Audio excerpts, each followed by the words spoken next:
Merci Manoé et merci effectivement pour cet exercice difficile qui est prendre la parole après un film aussi prenant et surtout faire le lien avec la suite de la soirée. Je vais inviter les intervenants et les intervenantes à prendre place autour, enfin plutôt à côté des tables. Voilà, je vais vous les présenter. Oui, Michel, vous pouvez vous asseoir là. Petit à petit, on va s'installer et pendant que nous nous installons, nous allons... oui, Madame, merci beaucoup de joindre à nous, de vous joindre à nous. Alessandra, merci. Bienvenue. Merci. Merci à vous tous et toutes d'être là. J'ai vraiment l'honneur et le plaisir de vous accueillir ici donc à la Maison du Livre pour ce débat, cette discussion plutôt qu'un débat autour de la confusion des rôles entre soins et sécurité. Je me présente, je suis Paola Hidalgo, je suis déléguée à la communication sociopolitique à Bruxelles Laïque et je remercie alors Femmes et Santé et Pauline Fonsny et Anaïs pour avoir mis en place cette soirée, pour avoir mis en place l'ensemble d'éléments qui conforment ce que nous pouvons découvrir ici ce soir. Bruxelles Laïque est la régionale bruxelloise du Centre d'action laïque et au sein de ces missions d'éducation permanente aborde les questions d'enfermement à travers différents supports, notamment et à travers différentes activités, notamment à travers la commission enfermement qui est dirigée par le Centre d'action laïque, qui rassemble des personnes qui travaillent en ou autour de la prison, notamment des conseillers laïques. Plus spécifiquement, la régionale de Bruxelles, Bruxelles Laïque, travaille en prison, a travaillé en prison dans les ateliers d'expression citoyenne, à une conférence gesticulée autour de ces thématiques et maintenant aborde la question de l'enfermement autour d'un podcast. Alors, si je commence à parler de toutes ces activités autour de la prison, c'est parce qu'en deuxième partie de la discussion, on va aborder ces questions-là, mais en première partie, effectivement, on va parler plus autour des questions liées aux droits des personnes migrantes, plutôt au manque de droits de ces personnes. Aussi parce qu'au sein du mouvement pour lequel je travaille en communication sociopolitique, il y a un positionnement fort pour la liberté de circulation, un positionnement que vous pouvez découvrir dans les derniers numéros de notre dossier Bruxelles Laïque Éco. Et voilà. J'ai déjà beaucoup parlé autour d'un des partenaires de cette soirée. Et comme la soirée est très, très, très chargée, je ne vais pas vraiment la faire longue. Par contre, il me semblait que c'était important de faire les liens entre la promotion de la santé et l'éducation permanente, puisque cette discussion, c'est une forme de collaboration, de réseau qui peut y avoir entre l'éducation permanente et la promotion de la santé. Et c'est ces deux secteurs qui font réseau souvent et qui, de mon point de vue, gagneraient à être beaucoup plus en communication. Et si on peut commencer à parler de ce qui nous réunit ce soir, je crois que, et du point de vue de la promotion de la santé et de l'éducation permanente, plus dans une lecture politique de la question de la santé, on peut dire que parfois, des maladies, parfois des symptômes qui se manifestent dans les corps des personnes vulnérables, notamment des femmes, sont effectivement des signes d'une maladie sociale. Et je crois que la criminalisation des personnes migrantes et de la pauvreté pourrait être cette maladie, ce syndrome qui sous-tend d'autres problématiques. Et donc, quelque part, si on parle d'enfermement et si on est ici réunis pour interroger à la fois les questions d'enfermement des personnes migrantes et d'enfermement des personnes dans les prisons, c'est parce qu'il y a une forme de réflexe qui est devenu très banalisé autour de l'enfermement et de la restriction de droits qu'on va certainement interroger ce soir. Alors, dans les centres fermés, mais aussi dans les prisons, la santé relève de la justice et pas de la santé. En fait, la santé devient une compétence du ministère de la Justice et du ministère de l'Intérieur. Et alors, du coup, on se pose la question des conséquences de ce déplacement des responsabilités pour les personnes concernées. Et puis aussi, qu'est-ce que le genre ? Qu'est-ce que le genre et la présence des femmes dans ces lieux d'enfermement pose comme question autour de l'organisation de ces lieux et quelles alternatives peuvent être pensées, ou en tout cas quels sont les challenges qu'une approche de genre sur l'expérience de l'enfermement peut apporter. Voilà, donc je crois que j'ai déjà été très long. Je vais juste vous expliquer brièvement la structure de la prise de parole ce soir. Donc il y aura un premier moment de discussion autour des questions liées plutôt sur l'accès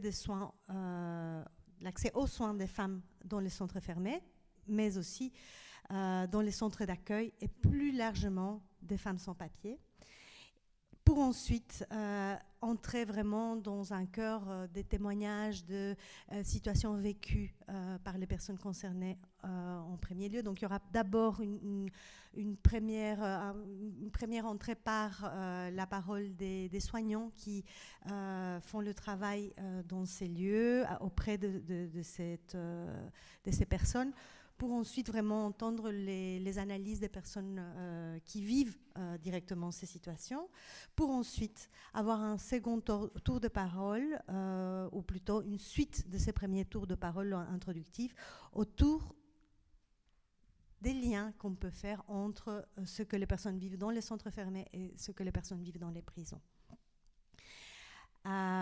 Et donc, j'ai l'honneur de vous présenter le panel. C'est un panel très fourni, un grand panel, et je remercie vraiment déjà les personnes qui ont accepté de prendre la parole.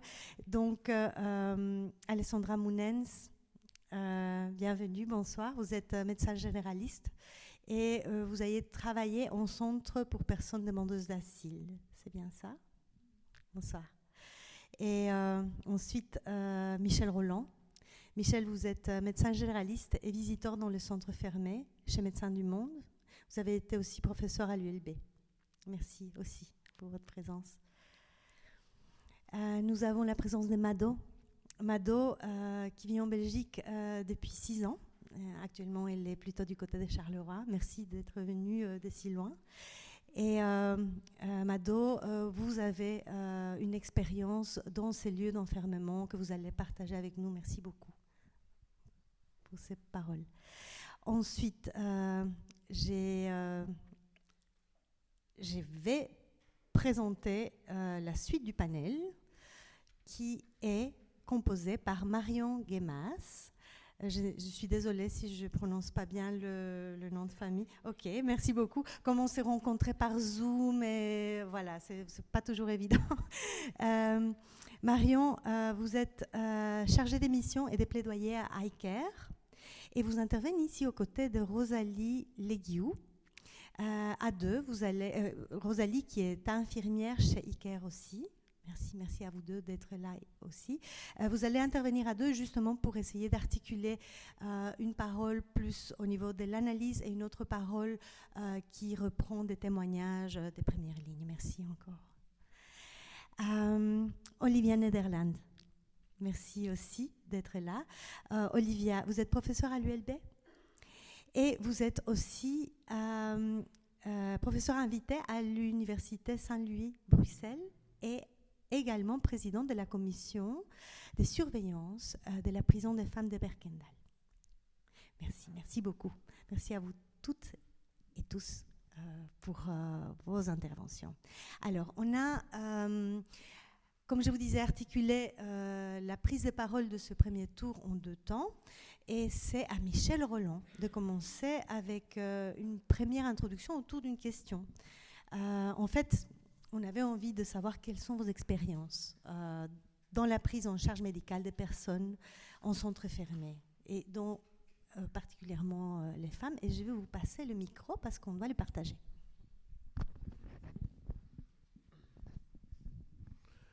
Voilà, eh bien, d'abord un grand merci de m'avoir invité et aussi un énorme merci, un bravo pour ce film qui est très discret, très modeste, mais qui vraiment prend la gorge. Même moi qui vais souvent dans les centres fermés, de voir comme ça ces paysages de prairies et de fleurs autour de barbelés, c'est vraiment très très très prenant. Je voudrais d'abord vite rebondir sur ce que Paola a dit par rapport à ce que nous, les médecins, on appelle les déterminants non médicaux de la santé, parce qu'effectivement, on imagine toujours que la santé, c'est des bons soins, c'est des bons médecins, des bonnes infirmières. Bon, je tape un petit peu contre ma chapelle, si on peut dire, mais on se rend compte que les soins n'interviennent peut-être que pour 15 à 20% dans l'état de santé des gens et des populations. Le reste, ce sont des facteurs sociaux, économiques, culturels. C'est lié au logement, au travail, à la violence, à l'enfermement, à la précarité, à tout ce qui fait que certaines personnes sont vulnérables socialement et que donc elles deviennent vulnérables sur le plan sanitaire. Et le centre fermé est vraiment une illustration à 150% de cet état de fait. Alors, effectivement, j'étais médecin généraliste et à Bruxelles, il y a probablement 70 à 80 000 sans-papiers. Il y en a 100 à 150 000 en Belgique. On s'accorde sur le chiffre de 130 000. Ce qui veut dire que 7-8% de la population, et que donc ces gens sont là et ils travaillent dans des professions à risque pour la santé, l'ORECA, le transport, le bâtiment, et ces personnes n'ont pas de papier, donc pas de couverture sociale, donc ni mutuelle, ni FEDASI, ni aide médicale urgente. Et à certains moments, dans ma maison médicale, on acceptait jusque 7, 8, 10% de patients sans aucune couverture, donc on essaie d'accueillir comme ça. Et puis certains disparaissaient, puis revenaient. D'autres venaient nous donner leurs nouvelles. Un, ils avaient été expulsés. Un, ils avaient été arrêtés. Un, ils se trouvaient dans un centre fermé. Ils avaient reçu un ordre de quitter le territoire. Et puis, comme j'avais vu ces personnes, on me demandait d'aller les voir dans les centres fermés. C'est comme ça que, déjà quand je travaillais, mais surtout maintenant, c'était un petit peu moins pendant la période de Corona, parce que comme par hasard, les centres se sont vidés, on expulsait moins puisque les frontières étaient fermées, mais pas les nôtres, celles des autres pays, donc on ne pouvait plus expulser. Maintenant, malheureusement, ça recommence à se remplir. Et donc, je suis allé effectivement beaucoup dans les centres fermés et rencontrer effectivement cette misère. Le prétexte était la santé, donc j'étais appelé pour des problèmes de santé, et très vite, j'ai essayé systématiquement de me faire accompagner par une psychologue. Moi, je suis un homme, un genre masculin. Par bonheur, ma femme est psychologue, et donc on allait, et on va maintenant beaucoup plus, puisqu'elle est aussi retraitée, dans les centres fermés, où elle est peut-être plus à l'écoute, et aussi comme femme par rapport à celles qui sont détenues. Alors effectivement, il y a une petite introduction juridique, mais c'est important de savoir qu'effectivement, c'est ni la santé publique, ni la justice, que c'est l'intérieur, et que donc l'Office des étrangers, qui est une administration qui dépend du secrétariat à l'asile et à la migration, c'est eux qui s'occupent de la santé, ce qui est absolument incroyable, mais ce qui permet aussi d'être un peu en dehors de la loi. Donc ces gens qui sont enfermés, on reconnaît qu'ils sont détenus, mais ils ne sont pas prisonniers, donc ils n'ont pas droit finalement à une protection juridique systématique comme d'autres. Et très souvent, comme soignants, nous on est interpellés pour essayer d'amener un conseil juridique complémentaire du conseil médical. Comment est-ce qu'ils arrivent dans les centres fermés ? Les situations sont vraiment multiples. Certains sont arrêtés aux frontières terrestres, maritimes. Et une chose que j'ai apprise il n'y a pas très longtemps, c'est qu'en fait, l'aéroport de Zaventem est une frontière. Donc, quand on arrive de Guinée, par exemple, et que l'avion s'arrête à Zaventem, la frontière de l'Europe, c'est Zaventem. Ce qui fait que certains sont visa, passeport, papier pas en or, tout ça, sont directement mis dans le centre fermé qui est juste à côté, enfin, dans les deux centres fermés de Stenokerzeel qui sont juste à côté de l'aéroport. D'autres sont amenés parce qu'ils ont en ordre de quitter le territoire et qu'à l'occasion d'un contrôle, on les retrouve. D'autres sont arrêtés dans des circonstances parfois un peu douteuses. On les convoque à l'Office des étrangers, on les convoque dans un commissariat et ils vont simplement comme ça parce qu'il y a une convocation et hop, on les arrête et on les conduit dans... Donc vous imaginez le choc, hein, c'est vraiment dans le sens médical du terme, le choc que peuvent accompagner ces situations qui très souvent font écho à un premier choc.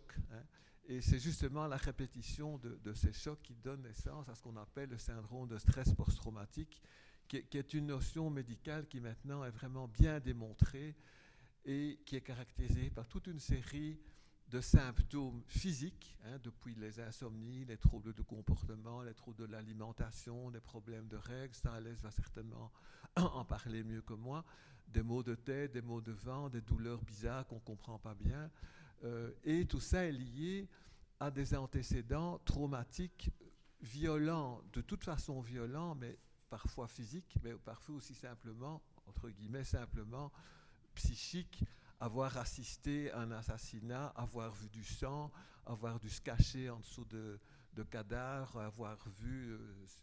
voilà, et alors chaque situation qui rappelle ces éléments préfigurateurs fait reflamber finalement ces symptômes de stress. Quasiment tous les gens que nous voyons dans les centres fermés peuvent être diagnostiqués. Il y a des critères extrêmement précis. Syndrome de stress post-traumatique. Oui. Ah, d'accord. Oui, mais alors je vais... Oui, c'est vrai que quand je me mets à parler des centres fermés, alors... oui. Non. Alors, je vais aller vraiment très très vite en disant que les conditions de détention, même si ce n'est pas prisonnier, c'est exactement... Vous avez vu très discrètement, mais il y a des barrières, des doubles barrières, il y a des contrôles à l'entrée, il y a des caméras partout, il y a des gardiens qui sont en uniforme, il y a un univers carcéral. Et au-delà de ce syndrome de stress post-traumatique, dont le premier traitement est la mise à l'abri, bon, ce qui n'est certainement pas le cas, il y a un environnement sécurisant. Or là, on impose une vie communautaire et donc les gens sont sans cesse ramenés à une absence d'intimité, à une absence de respect finalement de leur personne et de la profondeur de leur mental. Au niveau médical, je vais aller très très vite là-dessus, les soins techniquement ne sont pas mauvais. C'est-à-dire qu'un diabétique aura ses doses d'insuline, on va vérifier son sucre. Mais effectivement, comme les médecins des sangs sont payés par les autorités publiques, ils sont assimilés quelque part malgré eux, et donc on peut se poser aussi des questions par rapport à la déontologie et à l'éthique professionnelle de travailler comme salarié dans ce genre de centre. Donc il est extrêmement rare qu'un lien de confiance puisse s'établir. Et donc là, nous, comme soignants, on est appelés un peu pour ça, justement. Ce n'est qu'une espèce de bouffée venant d'extérieur. Pour eux, ils se rendent compte qu'on s'occupe quand même d'eux. Et puis on doit faire à la demande des avocats, des familles, des rapports extrêmement précis, extrêmement minutieux, avec des échelles quantitatives pour prouver le bien fondé de ce que ces gens ont vécu. Quant aux femmes, bon, j'ai déjà dit, moi je suis un peu mal placé et j'essaie toujours d'être accompagné justement de cette psychologue qui tient la main de la dame parce que effectivement elles ont souvent subi des violences, soit dans les camps de détention, soit dans des conditions d'arrestation dans le pays d'origine, parfois ici dans le pays entre guillemets d'accueil. En plus, vous savez que dans les pays africains, il y a quand même beaucoup d'excisions, d'infundibulation en Afrique de l'Ouest ou Afrique de l'Est, et que donc c'est difficile justement, surtout que éventuellement ça ne va pas déboucher sur la sortie du centre, de faire finalement entre guillemets gratuitement ce genre d'examen finalement extrêmement agressif. et qui rappellent toujours les traumatismes d'origine. Voilà. Merci Michel, et désolée pour devoir écourter, mais on a vraiment un programme fourni. Je me tourne maintenant vers Alessandra Mounens. Alessandra, la question qu'on avait un peu préparée ensemble allait autour de vos expériences dans la prise en charge médicale des personnes en centre ouvert cette fois-ci. Est-ce que la vie en centre, entre guillemets, ouvert nous dit quelque chose aussi sur l'enfermement? Et peut-on parler d'être enfermé à l'extérieur, enfermé dehors? Bonjour, donc oui, merci beaucoup pour l'invitation. Je voulais d'abord dire qu'en effet, j'ai travaillé à mi-temps au Petit Château comme médecin. C'est pas du tout évident d'assumer ça parce qu'en effet, pendant très longtemps, avant de commencer à travailler, j'ai d'abord demandé à ma sœur qui est avocate en droit des étrangers pour lui demander est-ce que tu penses que c'est une bonne idée d'aller travailler là, parce que je trouvais que c'était très difficile éthiquement d'être payée par fait d'asile pour travailler à l'intérieur d'un centre. Je me sentais complètement complice, voire collaboratrice des violences systématiques de l'État. Et elle m'a dit, mais oui, il faut que tu rentres parce qu'on a besoin d'aller à l'intérieur et il faut que tu travailles pour faire des constats de lésions, pour faire des constats de torture, pour travailler avec les avocats, pour travailler avec les psychologues, pour pouvoir soutenir les personnes dans les centres. Et c'est pour ça que je suis rentrée. Pendant un temps, j'ai été salariée, puis après, j'ai été indépendante, payée à l'acte, et je me sentais déjà mieux en étant indépendante et me sentant plus autonome par rapport à qui me payait. Mais ça a été pendant toutes ces années, ça a duré 3 ans et demi, une question qui me taraudait permanente. Enfin, est-ce que c'était ma place là, à qui je servais, enfin, est-ce que je servais plus les personnes en demande d'asile que je suivais, ou est-ce que je servais l'État? Voilà. Je ne suis pas sûre que je peux vraiment y répondre à cette question, mais en tout cas je me suis beaucoup battue au point où ils n'ont plus voulu de moi après. Ouais, je tenais à clarifier ça parce qu'en effet, comme on m'a présenté comme médecin qui avait travaillé dans un centre et qui venait de dire que éthiquement c'était compliqué, en effet c'était compliqué éthiquement.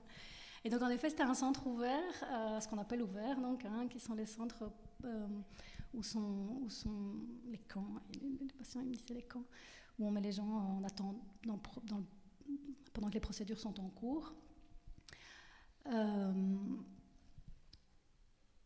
Le Petit Château, il est à Bruxelles, au milieu de la ville, multiculturelle, cosmopolite de Bruxelles. C'est pas le cas, et moi j'ai pas travaillé dans des centres ouverts qui se trouvent dans le fin fond de la campagne belge où il y a accès à rien, où il y a pas de bus qui passe jusque là. Enfin, c'est tout très difficile de se bouger. Et donc moi j'avais quand même, enfin je sais que c'est pas du tout la même chose pour les personnes qui étaient au Petit Château que pour des personnes qui étaient envoyées dans les centres beaucoup plus loin. Et d'ailleurs, mes patients, quand ils étaient au Petit Château, puis ils étaient transférés et qu'ils m'appelaient, ils me disaient « mais ici, il n'y a rien, il n'y a personne, je ne peux parler avec personne, on ne peut pas sortir, je ne peux même pas aller acheter des clopes parce qu'il n'y a pas de magasin. » Enfin, et en effet, à Bruxelles, il y avait tout un réseau qui se créait, les gens sortaient et pouvaient faire un réseau quand même avec les communautés guinéennes, afghanes, etc., qui existaient tout autour et dans la ville. Ce qui permettait, quand les personnes avaient un négatif, d'avoir créé son réseau pour s'échapper dans la nature et pour pouvoir continuer à vivre en Belgique, parce qu'en fait, les gens partent rarement, en fait, même s'ils ont des ordres de quitter le territoire. Et s'ils avaient un positif, aussi de bénéficier déjà d'un soutien, des liens qui avaient été créés pour pouvoir... parce que quand on reçoit un positif, c'est sympa, mais après, il faut quand même trouver un logement, tout ça, enfin, c'est quand même vraiment difficile. Et donc voilà. Donc ça, je dis ça parce que c'est vraiment une particularité. Et moi, j'ai vécu que dans ce centre-là, avec des gens qui étaient dans ce centre-là. Et donc ça, c'est la différence déjà entre centre ouvert en ville et centre ouvert vraiment dans les... D'ailleurs, ils voulaient nous transférer, quand moi je travaillais au Petit Château, ils voulaient nous transférer super loin du centre, justement dans cette idée d'isoler comme ça, d'être moins visible aussi, je pense, parce que toutes les manifs se faisaient devant le Petit Château. Alors... donc moi, à part ça, je travaille quand même avec l'ASBL Constat, je tiens juste à le dire, qui fait des constats de torture juste dans le cadre des demandes d'asile. Et je travaille aussi en centre de planning et je pratique des avortements, je fais de la gynécologie. Et donc c'était interpellant pour moi parce que je voyais beaucoup de femmes avec qui je ne voulais pas démarrer d'examen gynécologique au centre, parce qu'en effet, les conditions n'étaient pas du tout optimales, il y avait peu d'intimité. C'était des femmes souvent très traumatisées. Et donc, tout ce qui était suivi gynéco, je ne le faisais pas moi-même, même si j'aurais vraiment voulu le faire. Mais je n'avais pas les conditions minimales qui me paraissaient nécessaires pour pouvoir faire ça de manière respectueuse. Et donc, parfois, j'arrivais à les envoyer dans le planning où je travaillais pour les recevoir moi-même ailleurs, ou alors dans d'autres plannings où j'avais des contacts, où j'avais des collègues amis, enfin, alliés avec qui je pouvais communiquer, vers qui je pouvais envoyer les femmes pour qui j'avais besoin de suivi de grossesse, d'IVG, de questions gynéco, etc. Alors, je suis un peu émue, parce que le film m'a aussi émue pas mal. Mais donc, comme disait Michel, un centre ouvert, c'est quand même un centre avec un régime communautaire imposé, avec une alimentation imposée, avec des horaires imposés, avec un logement en groupe imposé. Donc, en fait, on peut être...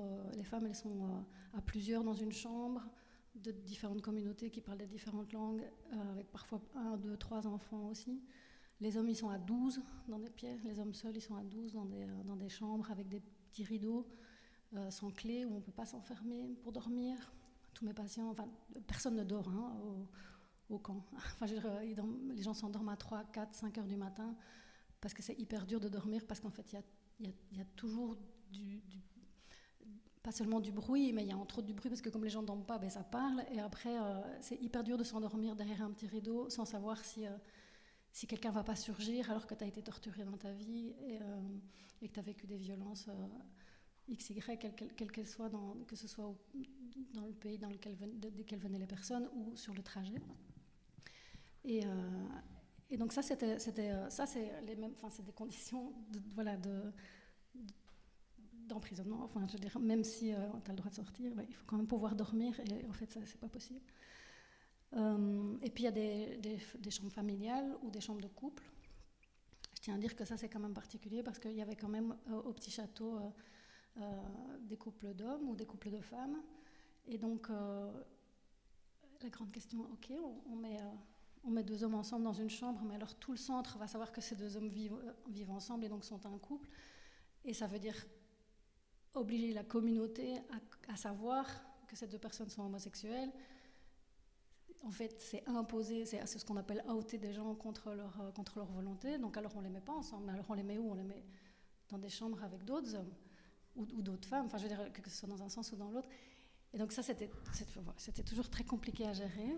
Et si je peux me permettre, c'est un problème de temps, merde. Si tu peux juste aller vers la conclusion. Oui.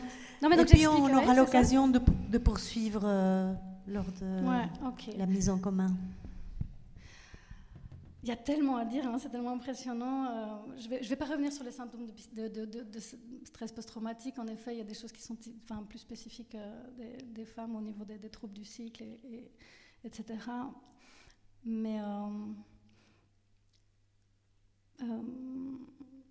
et alors, autre chose que je trouvais vraiment impressionnant, c'est que le centre, c'est comme un sas où les gens, d'un côté, ils sont arrivés, ils ont fait leur demande d'asile, mais de l'autre côté, ils ne sont pas encore en Belgique parce qu'ils sont au centre. Et souvent, ils ne peuvent pas commencer vraiment une vie parce que de toute façon, ils n'ont pas encore le droit de travailler, avoir la carte orange, c'est hyper compliqué. Ils sont au centre, donc ils sont pas dans la vie des autres, dans la vie de la ville, même s'ils peuvent sortir, mais ils sont quand même au centre. Et donc j'avais vraiment l'impression qu'on était dans une espèce de sas, espace-temps, qui permettait pas, en fait, de commencer la résilience, de commencer la vie là où on a décidé de venir pour survivre et pour revivre, quoi. Voilà.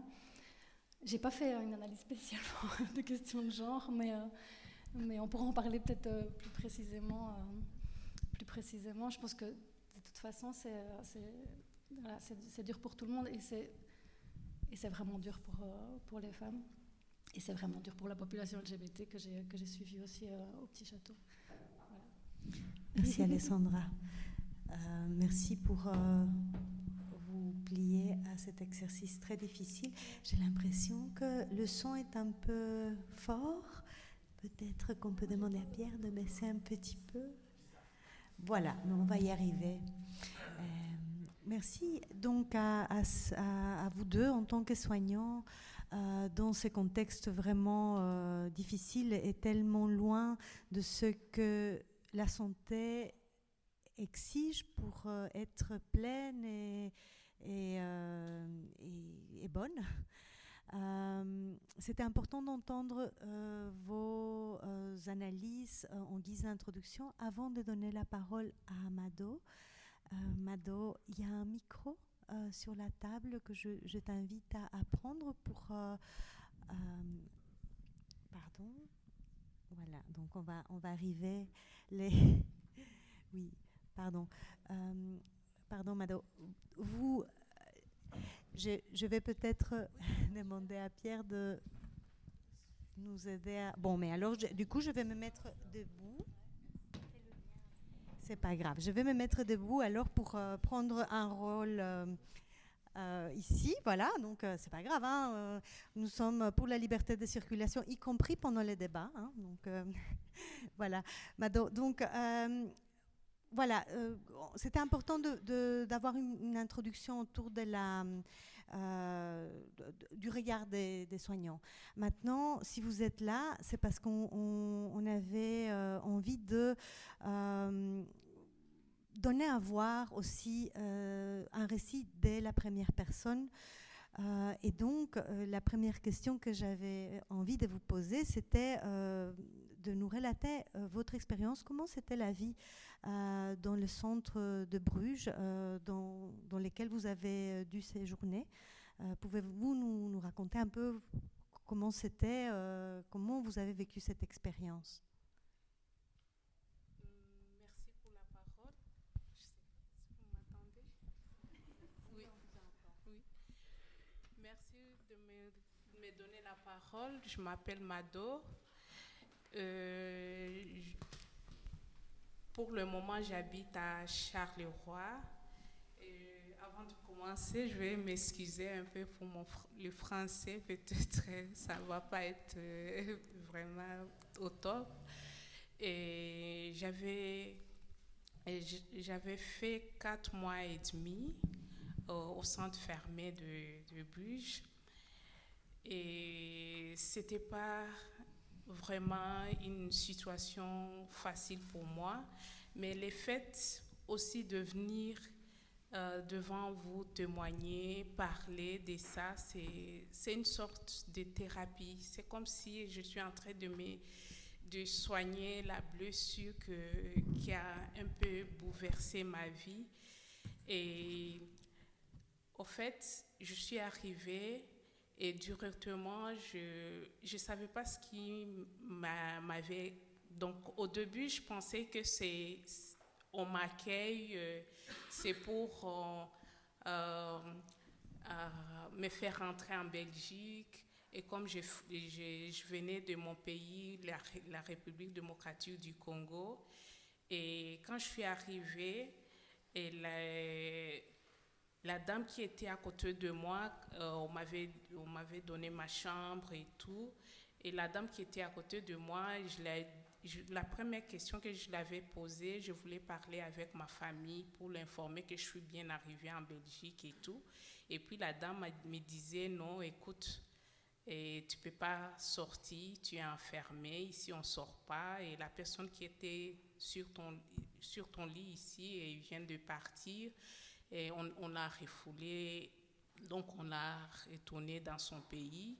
Et après, je me suis dit, écoute, c'est quoi ça? Je ne me retrouvais pas au fait. C'est comme si c'était au début de l'enfer pour moi. Mais après, donc, au fait, quand tu arrives, tu es obligé, tu es enfermé. Je peux dire que, entre guillemets, c'est la prison. Et du coup, j'ai passé les 4 mois et demi là-bas, je peux dire dans une prison qui n'était pas facile pour moi, surtout pour entre guillemets, nous les femmes, et parce que ce que tu dois faire, c'est manger, dormir, et du coup, quand tu es dans un centre fermé, au fait, il n'y a pas une communication et du coup, vous êtes enfermé, on te donne même ton téléphone, tu n'as pas accès, on te donne leur téléphone et du coup, comme le médecin vient de le dire, tu as de maladies, tu ne sais pas d'où ça vient en fait. Par exemple, moi j'avais de maux de tête intenses que je ne peux jamais expliquer parce que chaque fois tu attends de bruit. Donc chaque fois tu es dans ta chambre, tu sens quelqu'un entre directement et donc c'est les gardiens comme je peux dire. Ils rentrent directement en tant que femme, ils ont leur badge, toi aussi tu as la badge de la chambre, mais quand ils entrent, tu te retrouves, surtout quand tu viens par exemple, de la salle de bain, tu es en train de t'habiller, tu attends quelqu'un qui est déjà devant toi. Tu te demandes c'est quoi ça? Et du coup, il vient juste t'informer quelque chose, juste te dire tu vas rentrer demain, tu as tes billets d'avion pour rentrer chez toi et tout. Et chaque fois, tu te sens, donc tu n'es pas en sécurité en fait. Et du coup, j'ai passé les 4 mois et demi, mais je n'ai jamais dormi. 4 mois et demi sans sommeil. Je ne sais pas si vous pouvez vous imaginer passer 4 mois sans dormir, sans fermer l'œil. Les seules choses que moi je faisais, et que tu pleures, mais on ne te frappe pas. Tu es en train de pleurer, mais personne ne te frappe, mais psychologiquement, tu souffres en fait. Tu as tout ce qu'il faut, tu as à manger, mais tu regardes la nourriture, tu te dis non, ça je ne peux pas manger, tu n'as pas d'appétit, tu as faim, mais tu n'arrives pas même à avaler ce qu'on te donne comme nourriture, quoi. Et du coup, et ce qui était un peu triste aussi pour nous, parce qu'à côté, il y avait des hommes. Des fois, ils te demandaient même que j'ai 20 euros, est-ce que tu peux coucher avec moi et tout. Et tu te demandes, dans cette situation, comment tu peux coucher avec un homme? Dans cette situation, comment tu dois faire? En tant que tu as tes billets d'avion qui t'attendent, que demain tu dois partir et tout. Moi, j'ai fait 4 tentatives de partir et de retourner dans ma chambre, mais c'était pas du tout facile pour moi de voir ça, de vivre ça. Et du coup, quand tu as même besoin d'un médecin, tu demandes que tu vas voir un médecin. Moi, on m'a donné des médicaments pour le mal de tête, mais chaque fois, je ne savais pas ce que je prenais comme médicament. Au fait, c'est les gardiens qui te donnaient tes comprimés. Donc, on te donne une ordonnance, je ne sais pas si c'est quel médicament, mais si tu veux prendre tes médicaments, il faut aller, et je peux dire, aux réceptions pour demander tes médicaments. On te livre tes médicaments, tu avales devant eux, mais tu ne sais pas ce que tu prends comme médicament, au fait. Et c'est après que, quand je suis sortie, je me posais des questions, je me demandais, est-ce que ce qu'on m'a donné comme médicament, c'était quoi? C'était d'Afalgan. Tu vois le comprimé, mais tu ne sais pas qu'est-ce que c'est. Peut-être, je ne sais pas pourquoi il faut... Bon, c'est après que j'ai compris, je me suis dit, avec tous les traumatismes qu'on avait, peut-être ils avaient peur qu'on se suicide et tout, mais c'est après que je me rendais compte de qu'est-ce qui m'arrivait. Par exemple, j'avais une copine, jusqu'à présent on est en contact, elle était enceinte, mais quand elle allait faire ses consultations, l'échographie, et après quand elle retournait, je lui demandais comment ça s'est passé avec le bébé. Au fait, j'avais même pitié d'elle que de moi, parce qu'en le voyant enceinte avec son état et tout, et puis il me disait, écoute, ça s'est bien passé, mais le policier voulait entrer avec moi pour l'échographie. entrer avec moi, mais les médecins l'avaient dit, écoute, je peux pas faire l'échographie de cette dame devant toi, tu dois sortir. Et puis je lui ai dit, ok, je comprends, dis-moi d'abord que le bébé, comment il me dit, écoute, moi, il m'a dit que le bébé respire, c'est l'essentiel. Je dis oui, c'est l'essentiel, mais donc elle était là et je lui disais, écoute, toi, je préfère que tu sors, ou bien je ne sais pas si tu dois prendre encore l'avion, mais c'est pour le bébé, sois forte pour elle, parce que si tu n'es pas forte pour elle, pour le bébé, et comment ça va se passer et tout, parce que, donc, comme on passait tout le temps en train de pleurer et tout, et du coup, elle a eu la chance de sortir, et du coup, on avait le même avocat, c'était un hasard parce qu'on nous donne des avocats comme ça. Et après, elle prenait mes nouvelles, tout le temps mes nouvelles, mais je lui disais que je dois rentrer, j'ai mon billet, je dois sortir et tout.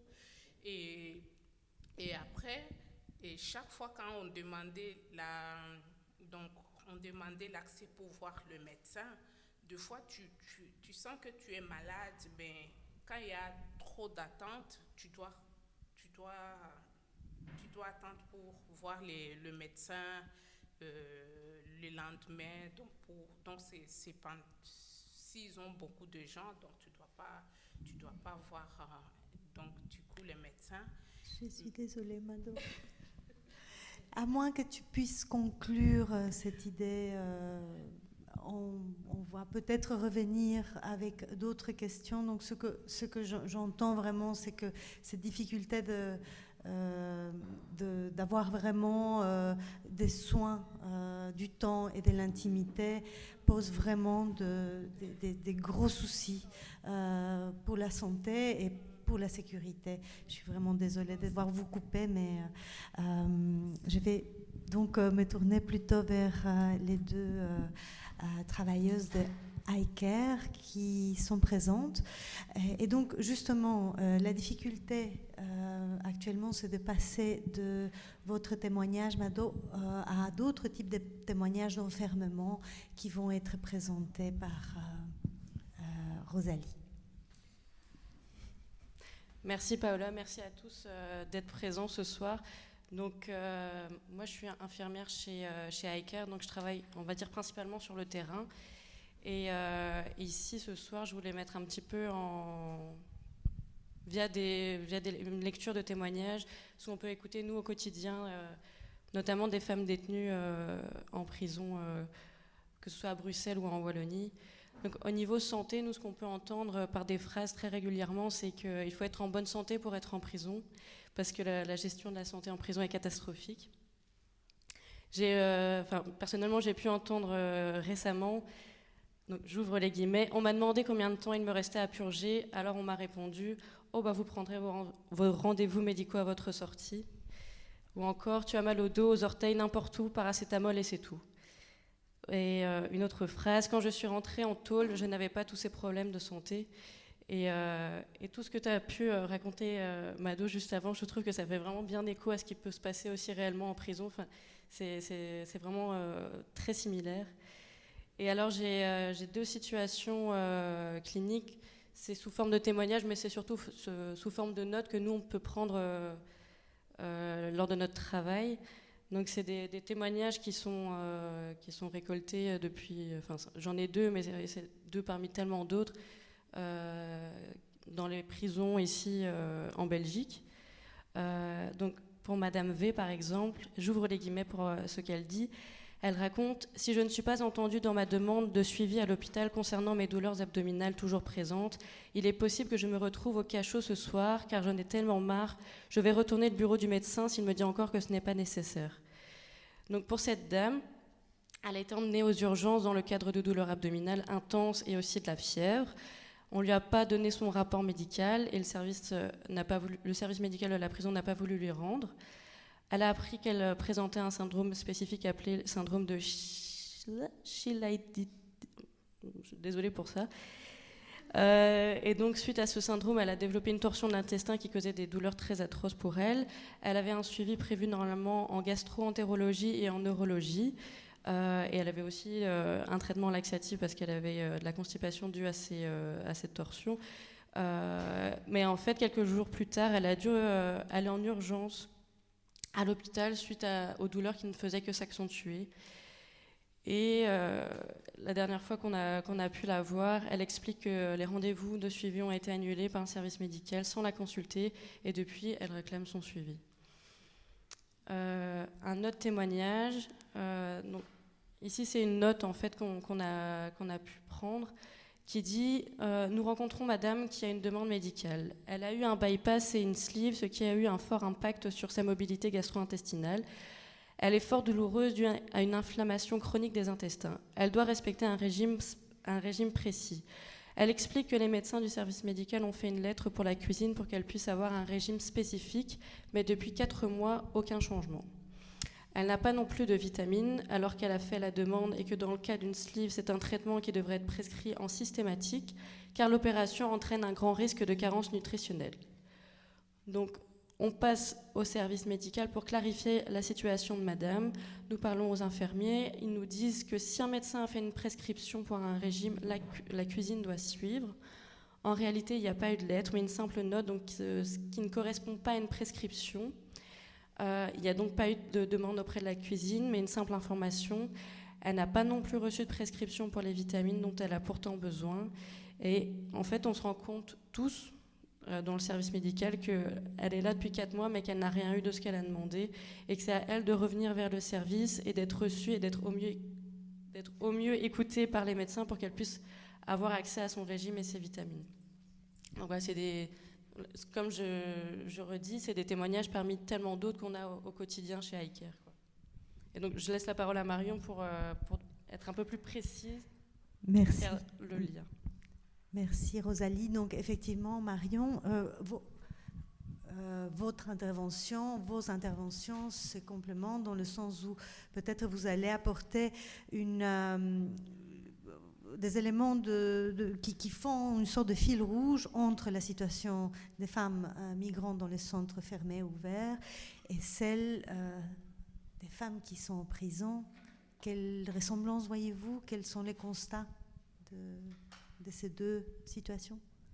Oui, donc je travaille pour la SBL iCare. Pour ceux et celles qui ne connaissent pas, c'est une association qui travaille sur les questions d'accès aux soins et de promotion de la santé en milieu fermé, actuellement uniquement en prison.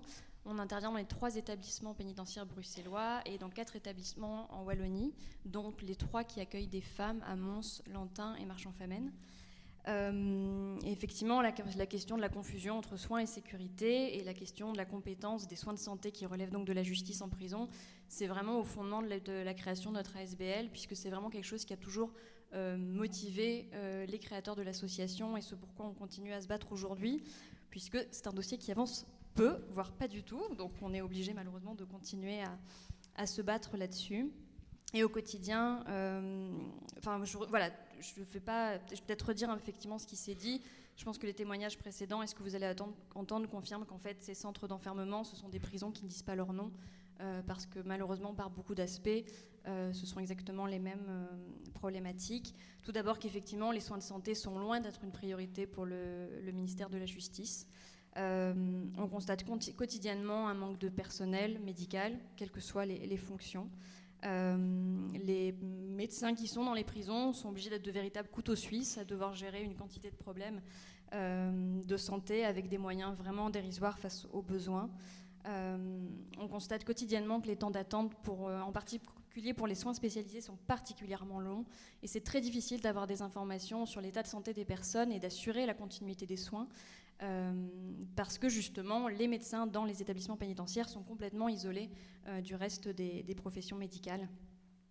Comme ça a été dit, il n'y a effectivement pas de déontologie médicale spécifique à l'administration pénitentiaire et on est témoin quotidiennement de pratiques qui choqueraient n'importe qui, mais qui je pense devraient choquer en premier lieu les professionnels de santé qui normalement devraient être formés aux questions de déontologie.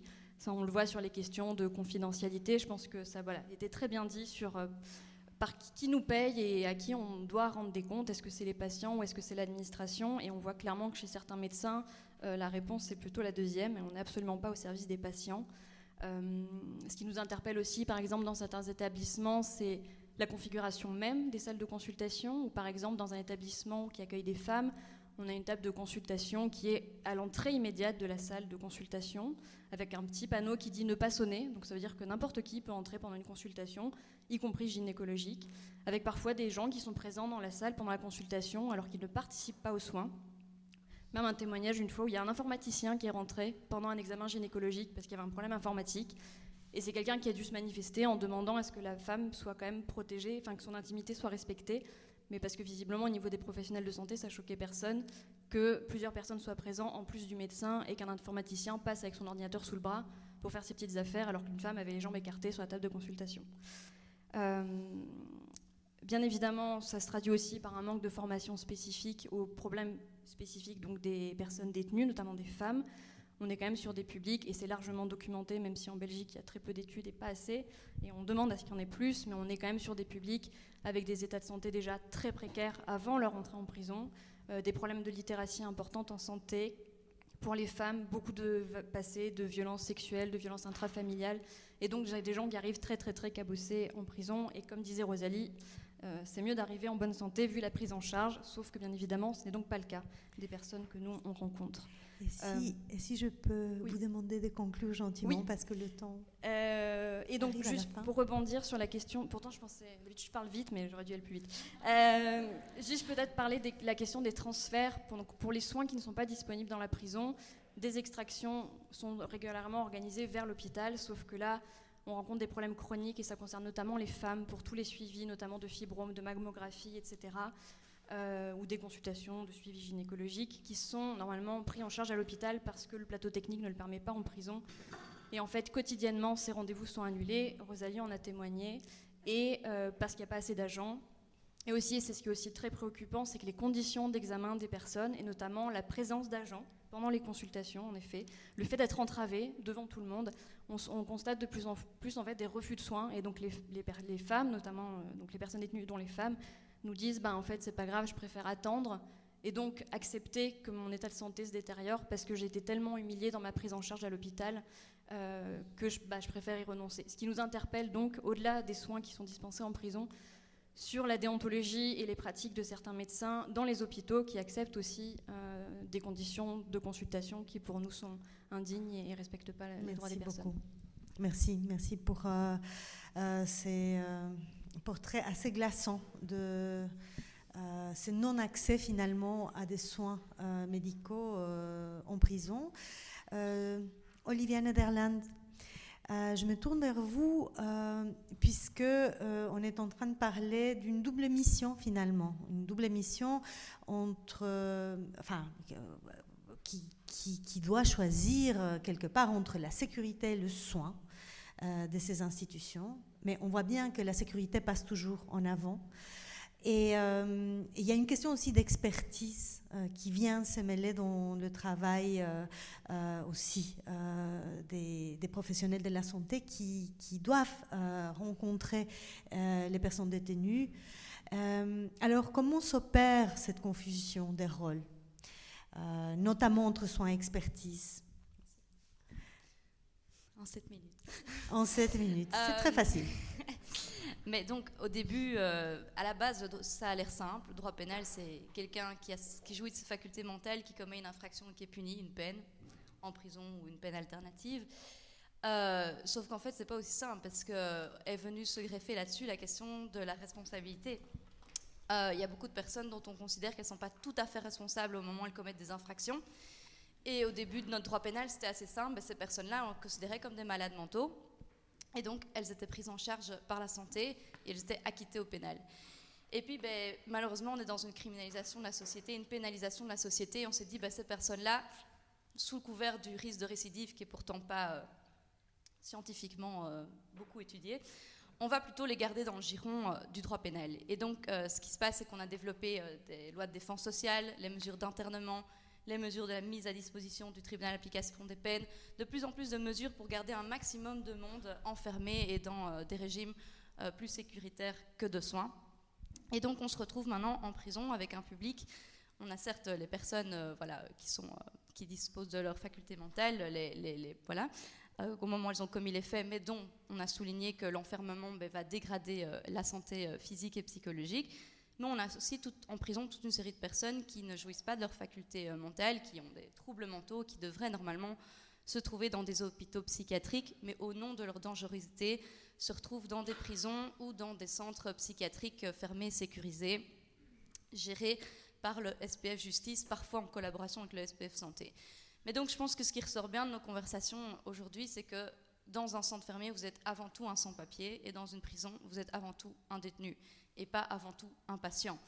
Et donc l'argumentaire que toutes nos associations, moi je fais aussi partie de l'Observatoire international des prisons, l'argumentaire en vue du transfert de ces deux missions vers le SPF Justice, c'est simplement que la maladie, ce n'est pas la compétence de la justice, ce n'est pas la compétence du ministre de l'Intérieur, et c'est pour ça qu'on continue année après année, rapport après rapport, mais si vous pouvez lire des rapports associatifs ou des travaux parlementaires qui datent de 100 ans, on disait déjà la même chose. Le problème en prison, c'est l'absence de soins.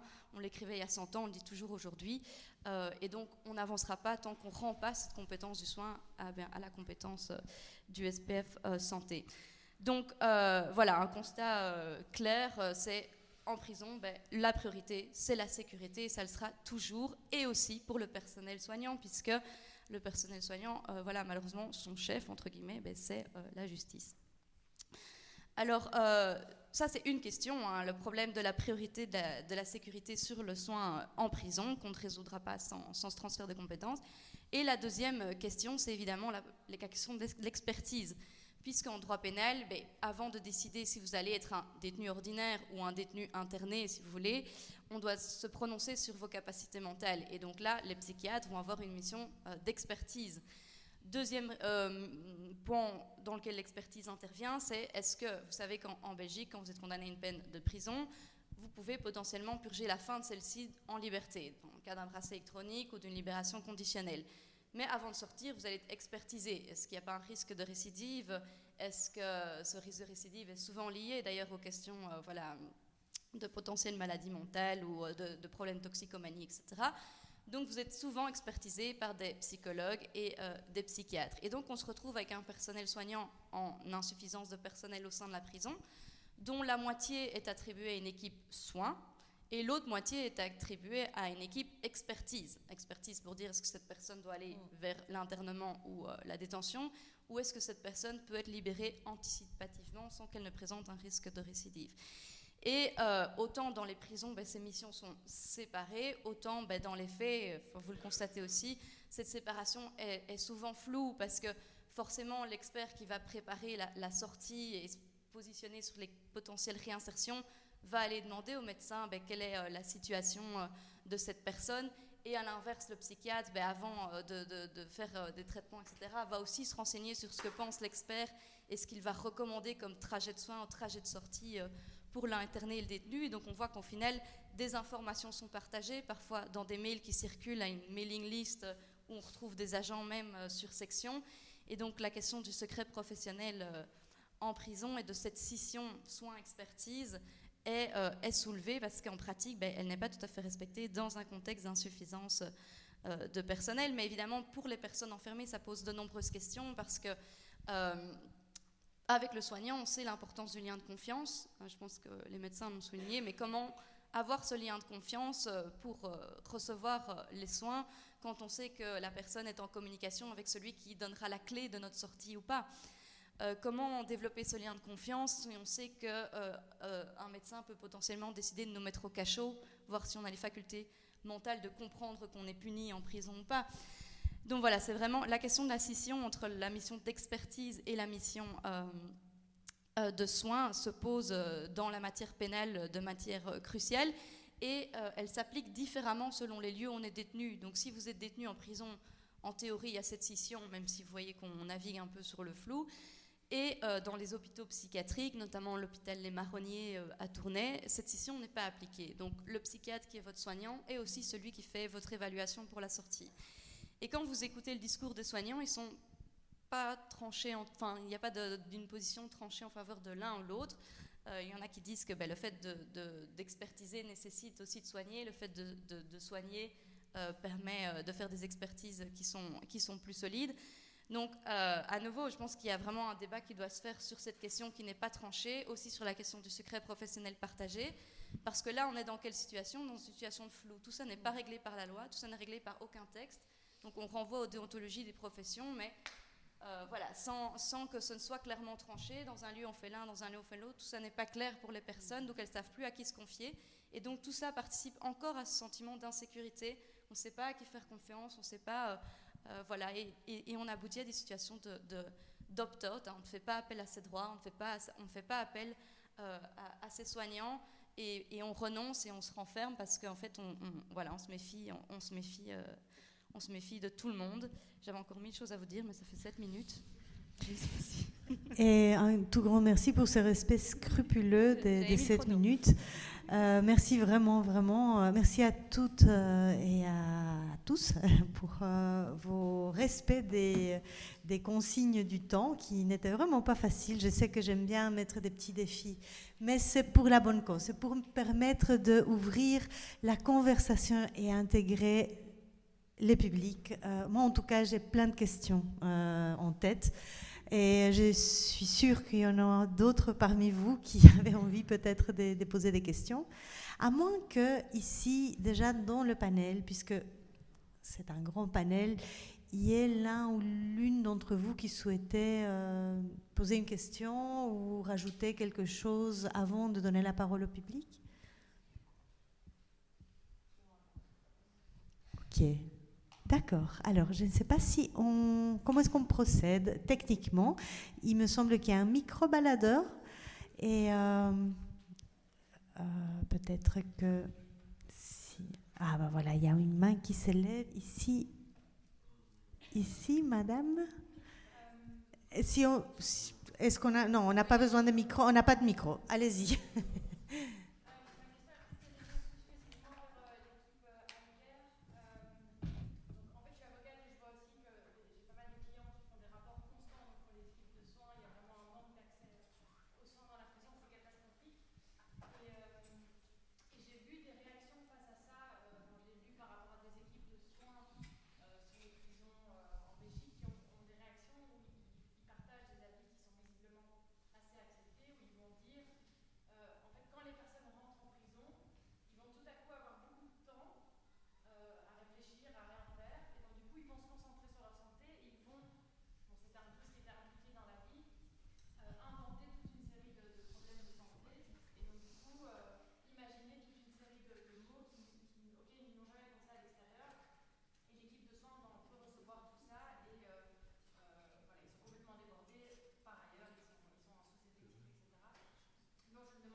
Merci beaucoup pour votre intervention et questions.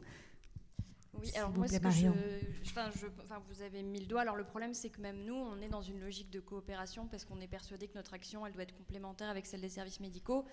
Malheureusement, c'est pas toujours perçu comme tel, et c'est aussi parce que nous, on fait souvent, justement, on rappelle ces demandes des personnes détenues en disant madame, elle a mal là, monsieur, il a ci, il a ça, et c'est pas fait.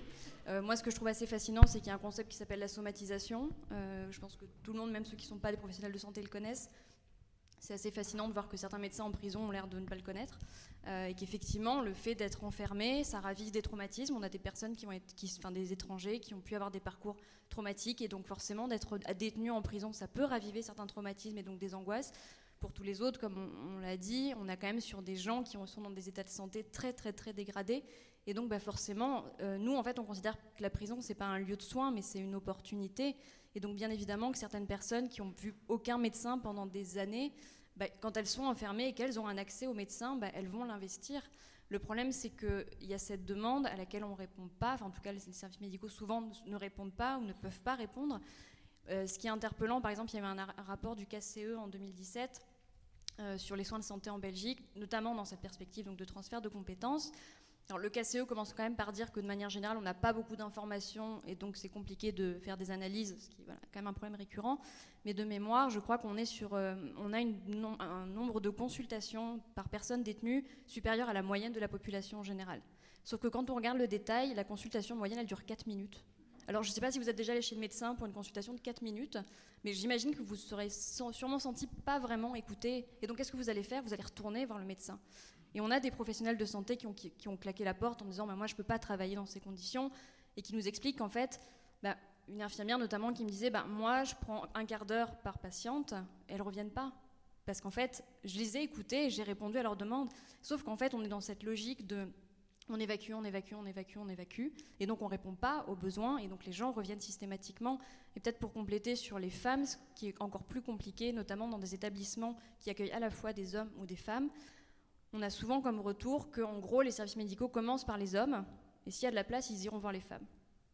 Ce qui veut dire que leurs besoins, ils sont encore moins pris en compte parce que bah, on les voit qu'à la dernière minute. Et donc, forcément, elles vont relancer et faire plein de demandes parce qu'en fait, on ne les écoute pas quand elles font leurs demandes. Et quand elles sont, voilà, ça prend du temps et quand elles sont enfin entendues, bah c'est malheureusement, elles ne sont pas entendues en réalité.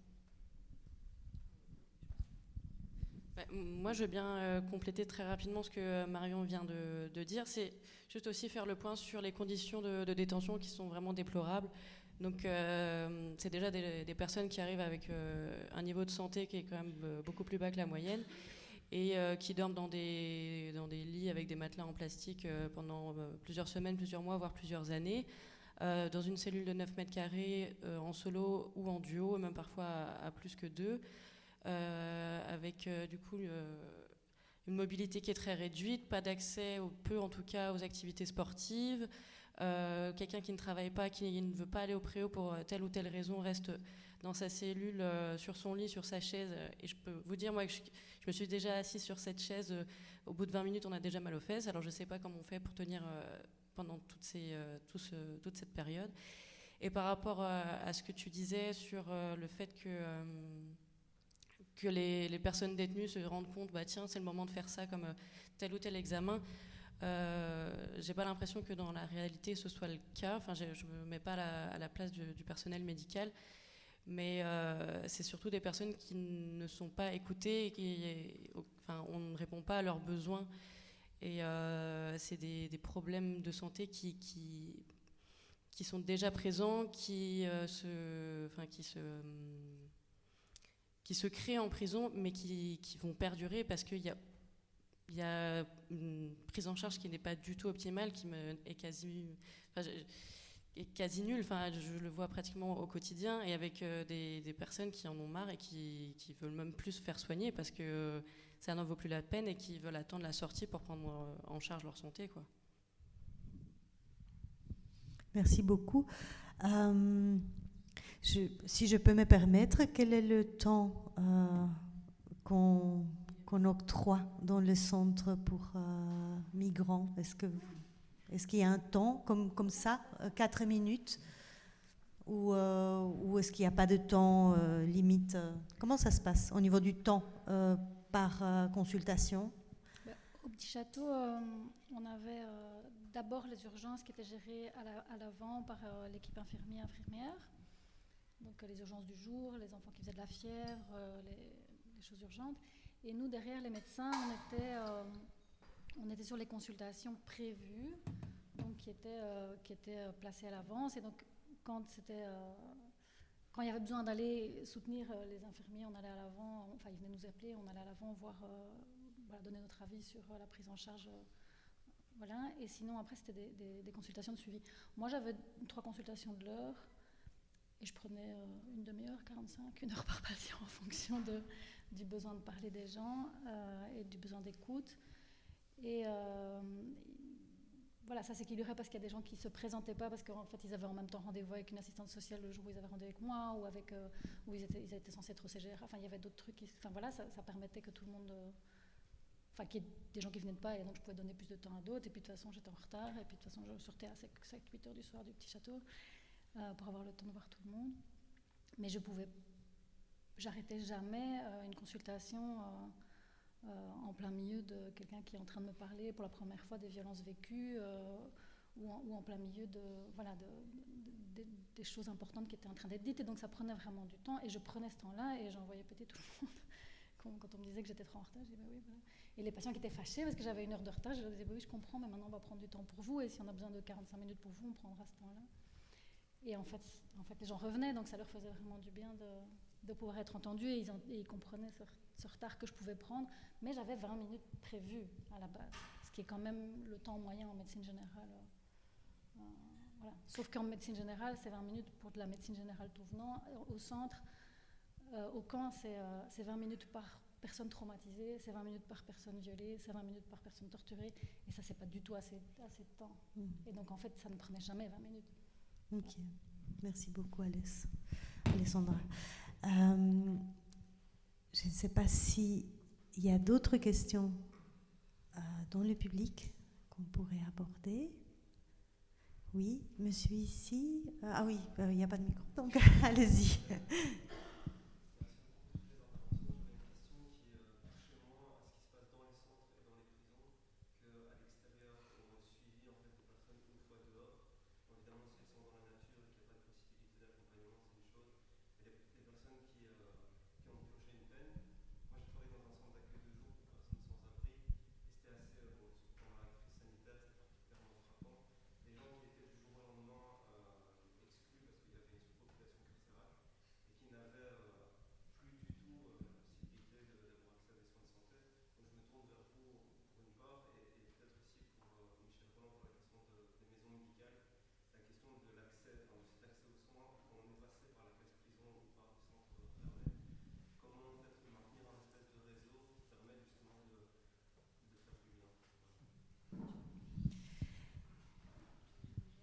Donc, je pense que la première partie de la question était plutôt posée par...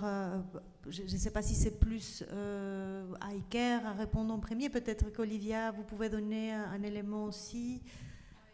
Juste, en fait, quand on sort de prison, il y a plusieurs scénarios possibles. Soit on a purgé toute sa peine dans la prison, et c'est ce qu'on appelle la sortie sèche, à fond de peine. Et là, il n'y a aucun encadrement prévu. Donc, à part à Bruxelles, on vous donne un ticket de métro, un chèque repas, vous n'avez rien, quoi. Vous êtes clairement à la rue. Et en prison, vous êtes quasi, enfin c'est pas une mort civile complète, mais quasi, dans le sens où vous perdez tous vos droits sociaux et donc vous êtes désinscrit de la mutuelle. Donc à vous de faire des démarches seul en sortant pour vous réinscrire à la mutuelle, vous réinscrire dans le système des soins de santé, justement à cause de cette compétence des soins en prison qui appartient au SPF Justice. Donc vous disparaissez de la mutuelle, du chômage, de la pension, de tout pendant votre temps d'incarcération. Même le CPAS, vous devez faire une demande une fois que vous sortez, attendre le temps d'attente pour avoir le revenu d'intégration.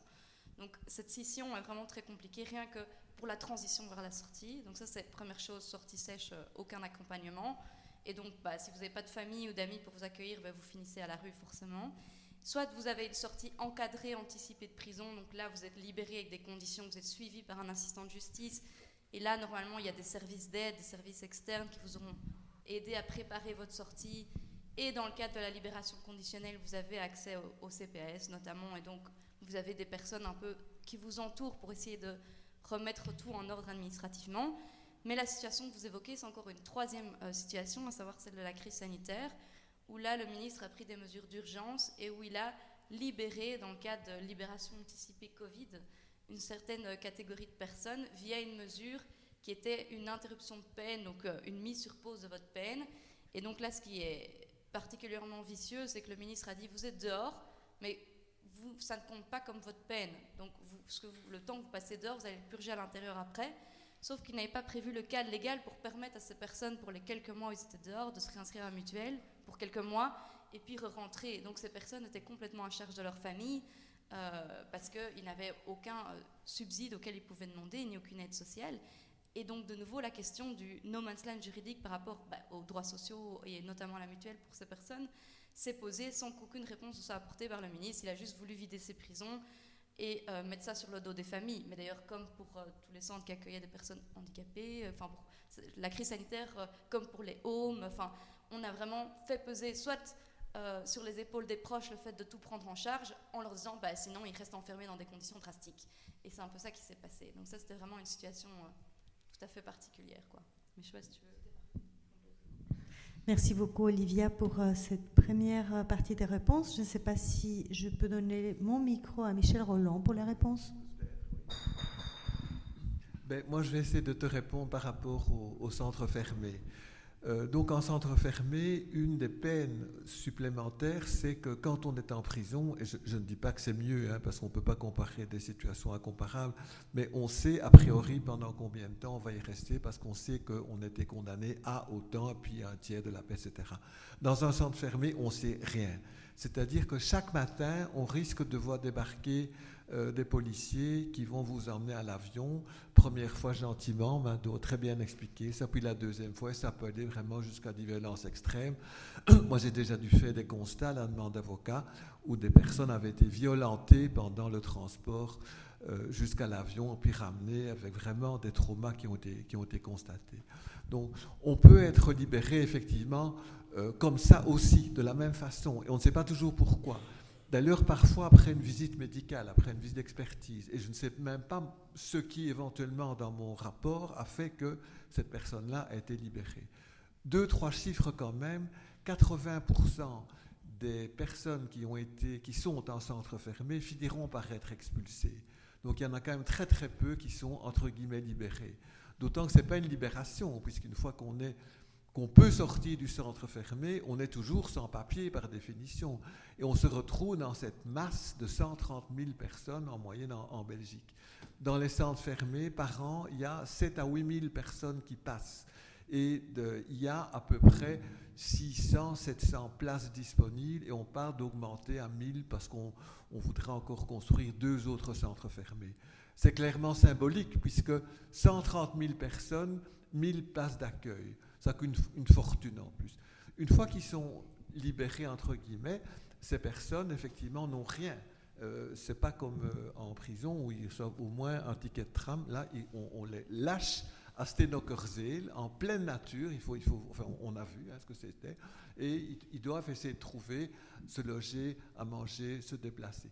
Il y a des réseaux. Si tu as travaillé dans des centres d'accueil, tu sais bien.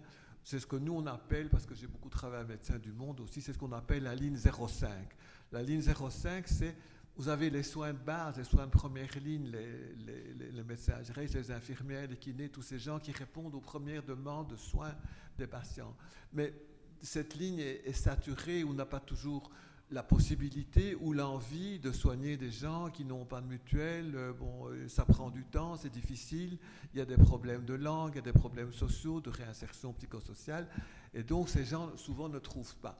Et donc cette ligne 05, c'est une série d'intervenants de santé, pas que des médecins, des infirmiers, etc., mais aussi des travailleurs sociaux, des psys, le CETIS, le hub humanitaire, il y a tout un réseau citoyen, des réseaux citoyens. Et tout ça forme une espèce de grand réticulum de gens impliqués, volontaires, et qui en plus essaient de faire du plaidoyer avec Médecins du Monde, MSF et d'autres de cette ligne 05. On essaie par exemple de vider complètement tous ces régimes qu'on appelle subsidiaires, un fait d'asile, et de tout remettre au niveau de la santé. Ça coûterait d'ailleurs finalement beaucoup moins cher. Et moi j'ai cru à un moment donné, tiens, puisqu'on est dans un système économique capitaliste, eh bien, montrons-leur des arguments économiques. Mais comme par hasard, là, finalement, c'est l'idéologie qui passe encore avant. Et non, il faut des centres fermés, même si on sait qu'il y a 1000 places pour 130 000 personnes. Symboliquement, c'est important que de temps en temps, on vienne dire on va ouvrir 2 centres fermés en plus. Ça ne sert absolument à rien quand on voit. Et donc, l'idée, c'est quand même d'arriver, c'est ça notre plaidoyer, à ce qu'on appelle la couverture universelle des soins, c'est-à-dire que tout le monde ait droit à se faire soigner, comme tout le monde, et c'est dans la Déclaration des droits de l'homme, devrait avoir le droit non seulement de respirer, etc., mais aussi d'avoir un accès à la culture, à l'enseignement et aux soins de santé. On en est évidemment très très très loin, mais disons que c'est un combat. Je ne dis pas que toutes les demandes de soins peuvent être, en tout cas elles sont entendues, on ne peut pas toujours y répondre, mais même au niveau des hôpitaux, c'est plus difficile maintenant avec tous les systèmes électroniques où on sait exactement qui est qui, Hein, avant, je me rappelle, on prenait la carte d'identité, on allait faire une erreur comme ça, on téléphonait à son collègue en disant, écoute, il y a monsieur un tel qui vient venir, mais c'est pas monsieur un tel, mais bon, ça passait. Maintenant, ça c'est complètement terminé, parce qu'effectivement, on sait exactement. Voilà. Donc, c'est un combat qui est vraiment pas fini et qui devient, je dirais, de plus en plus difficile au vu de la situation de la migration qu'on appelle crise de la migration.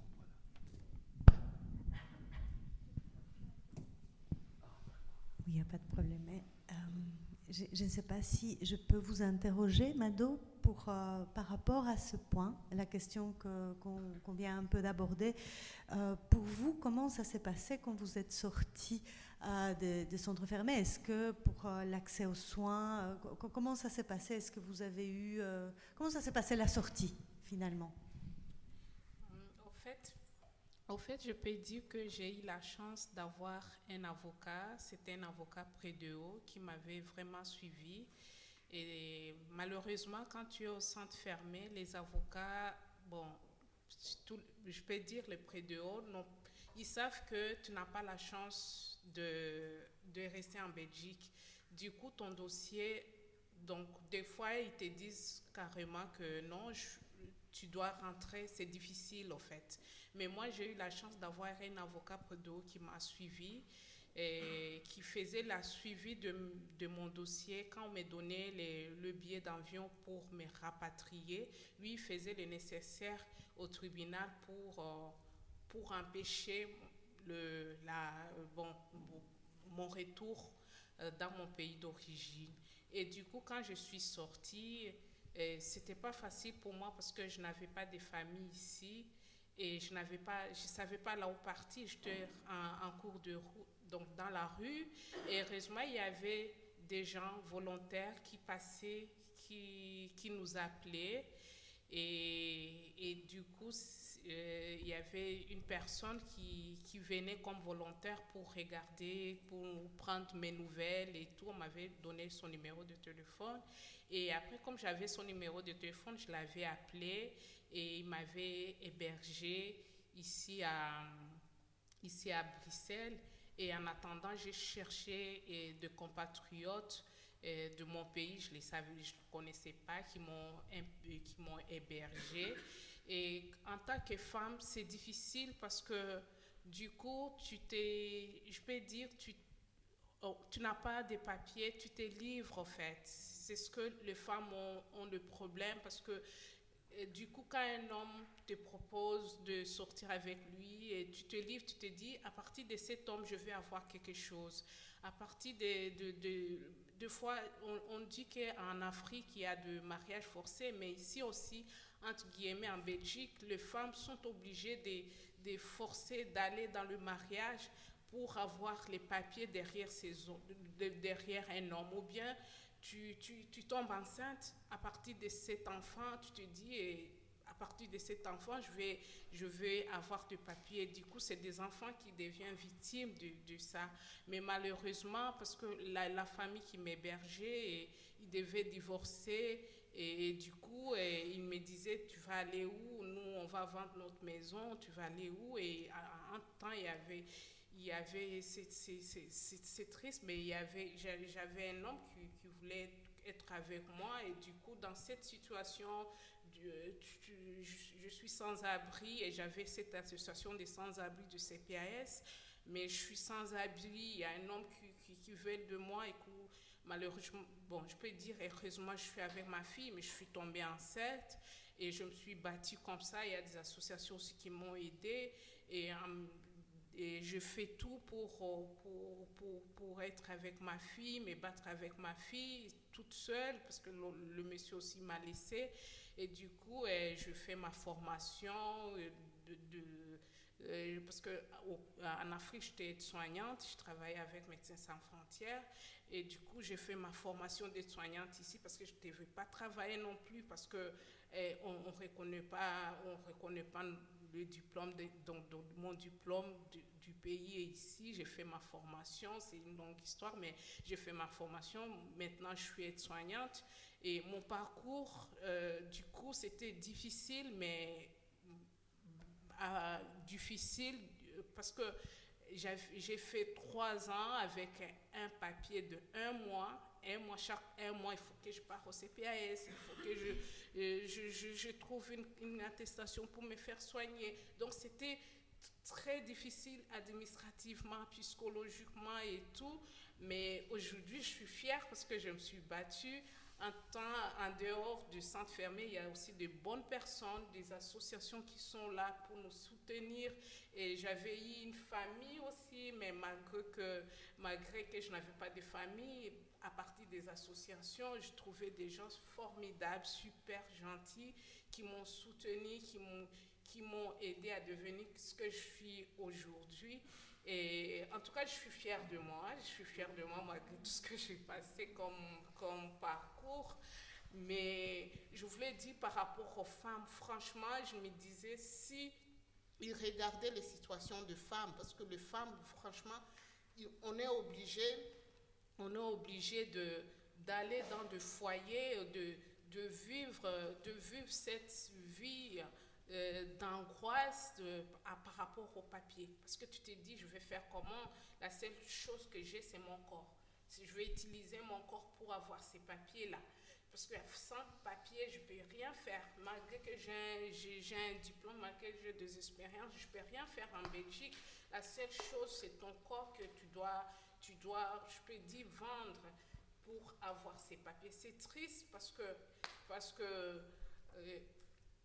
tu le fais pas parce que tu le veux, tu le fais parce que tu es obligé de le faire. Tu te dis, je fuis la guerre chez moi, mais ce que je suis en train de vivre ici aussi, c'est le plus qu'une guerre, parce que tu te bats, au fait. Tu te bats pour la vie, tu te bats pour les papiers.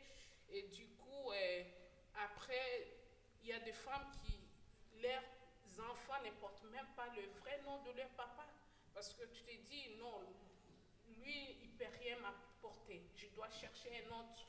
Donc, tu fais des choses, c'est pas que tu le veux, mais tu le fais pour t'en sortir, en fait. Donc, c'est vrai qu'après le centre fermé, il y a une autre bataille. Il faut être forte pour t'en sortir. Il faut être forte pour te battre, pour vivre, pour réussir à avoir. Moi, je dis, c'est comme si c'est un diplôme, les papiers ici, pour avoir ces papiers-là qui est un peu rare, quoi. Parce que quand tu vois une personne ne peut pas dire qu'est-ce qu'il a fait pour avoir, mais du coup, des fois, on fait l'impossible pour avoir ces papiers-là. Merci beaucoup, Mado. Et je pense qu'on peut difficilement faire mieux qu'au mot de la fin. Et vraiment, félicitations pour votre courage, parce qu'effectivement, il nous faut du courage pour s'en sortir dans ces situations de non-droit.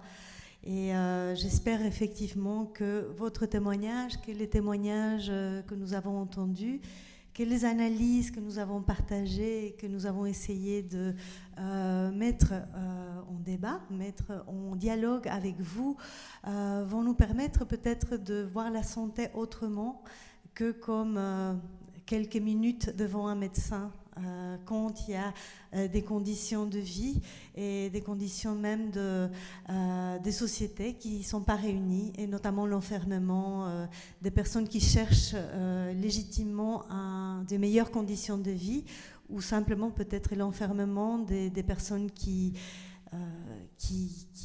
transgressent, mais qui peut-être ne devraient pas se trouver enfermées.